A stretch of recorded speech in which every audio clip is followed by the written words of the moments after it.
Hello friends, welcome to online study learn today leads tomorrow. आज हम देखेंगे भारत एवं विश्व का भूगोल। आज का पहला क्वेश्चन है आपका, अंतरिक्ष से आने वाले उल्कापिंड वायुमंडल में किस परत में प्रवेश करते ही जलने लगते हैं?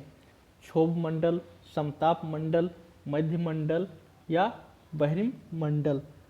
ऑप्शन नंबर सी मध्य मंडल जो आपका सही आंसर है। मध्य मंडल वायुमंडल की तीसरी परत है। यह समताप मंडल के ठीक ऊपर होती है। यह लगभग 80 किलोमीटर की ऊंचाई तक फैली है। अंतरिक्ष से प्रवेश करने वाले उल्कापिंड जो हैं इसी परत में आने पर जल जाते हैं। चलिए आज का दूसरा क्वेश्चन देखते हैं हम लोग। मौसम से संबंधित सभी घटनाएं जैसे वर्षा, कोहरा, ओलावर्षण वायुमंडल की किस परत में घटित होती है? क्षोभ मंडल, समताप मंडल, मध्य मंडल या बहिर्मंडल?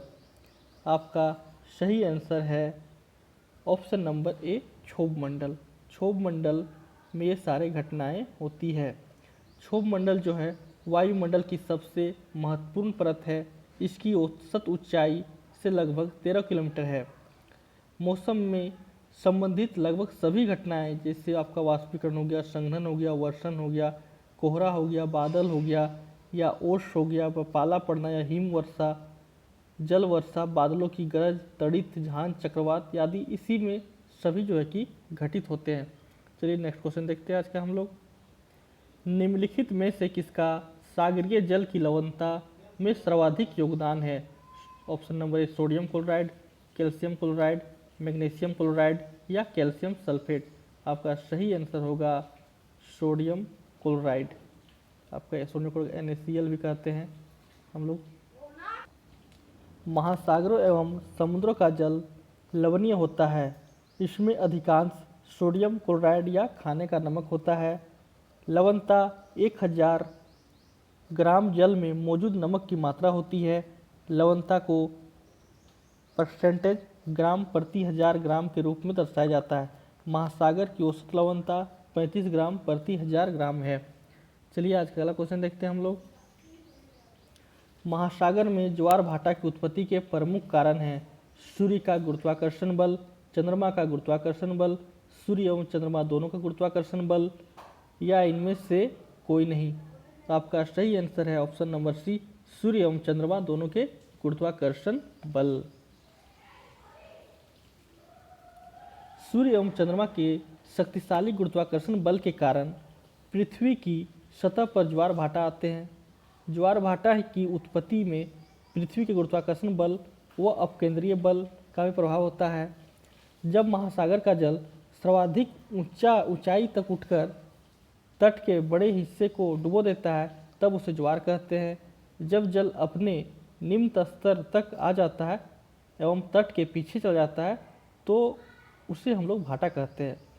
एक दिन में सामान्यतः 2 बार नियम से ज्वार एवं भाटा आते हैं। चलिए अगला क्वेश्चन देखते हैं हम लोग। बृहद ज्वार आने की सही स्थिति क्या है? जब सूर्य, चंद्रमा एवं पृथ्वी तीनों एक सिद्ध में हो, जब सूर्य एवं चंद्रमा पृथ्वी का समकोण में आते हो, जब महासागरीय सतह का तापमान उच्च होता हो, जब बहुत तेज हवाएं चलती है। तो आपका सही आंसर है ऑप्शन नंबर ए जब सूर्य चंद्रमा तीनों एक सिद्ध में होते हैं तो बृहद ज्वार यानी बहुत बड़ा ज्वार आता है। चलिए अगला क्वेश्चन देखते हैं। बृहद ज्वार किन दिनों में आते हैं?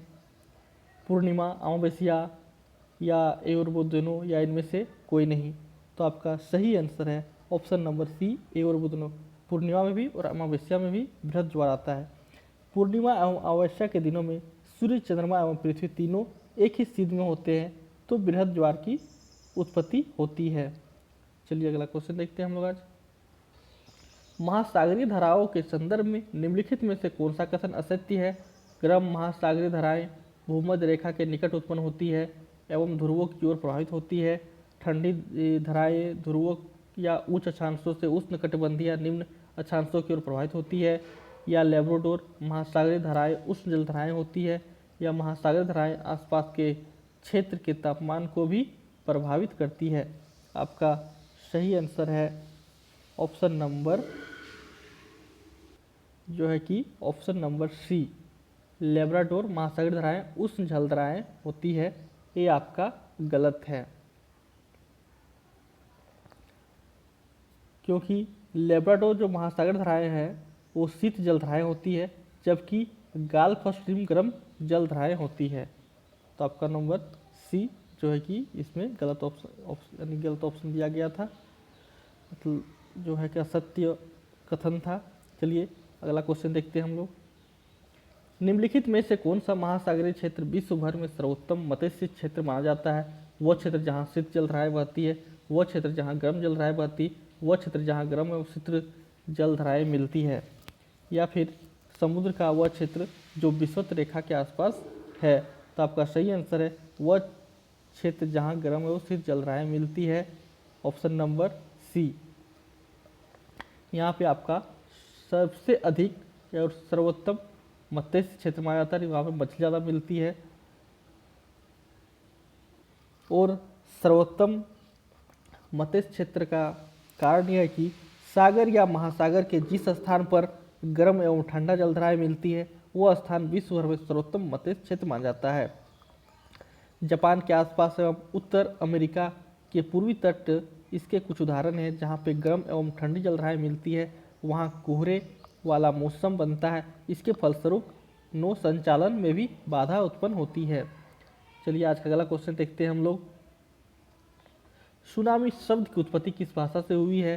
चीनी भाषा, फ्रेंच भाषा, जर्मन भाषा या आपका जापानी भाषा? तो आपका सही ऑप्शन है जापानी भाषा। सुनामी जापानी भाषा का एक शब्द है जिसका अर्थ होता है पोताश्रय तरंगे, क्योंकि सुनामी आने पर पोताश्रय नष्ट हो जाते हैं। 26 दिसंबर 2004 को हिंद महासागर में सुनामी के कारण अत्यधिक विनाश हुआ था, जिसके परिणाम स्वरूप हिंद महासागर के कुछ द्वीप पूर्णतः डूब गए थे। चलिए आज का आखिरी क्वेश्चन देखते हैं। निम्नलिखित में से किन कारकों पर किसी वनस्पति की वृद्धि पर निर्भर करती है? तापमान, नमी, मिट्टी की परत की मोटाई या वनजी? ऑप्शन नंबर ए केवल 1, या ऑप्शन नंबर बी 2, 3, 4, या ऑप्शन सी 1, 2, 3, या उपयुक्त में सही? तो आपका सही आंसर होगा ऑप्शन नंबर सी 1, 2, 3। तापमान, नमी और मिट्टी की मोटाई जो है कि वनस्पति वृद्धि पर निर्भर करती है। वनस्पति वृद्धि तापमान, ऑप्शन नंबर सी, वनस्पति जो वृद्धि होती है तापमान एवं नमी पर निर्भर करती है। इसके अलावा यह ढाल, स्लोप एवं मिट्टी की परत, मोटाई जैसे कारकों पर भी निर्भर करती है। किसी भी स्थल की ऊंचाई एवं वनस्पति की विशेषताएं एक दूसरे से संबंधित है। ऊंचाई में परिवर्तन के साथ साथ जलवायु में भी परिवर्तन होता है, इसी कारण प्राकृतिक वनस्पति में भी बदलाव आता है। चलिए आज के लिए इतना ही। आप लोग बहुत बहुत धन्यवाद।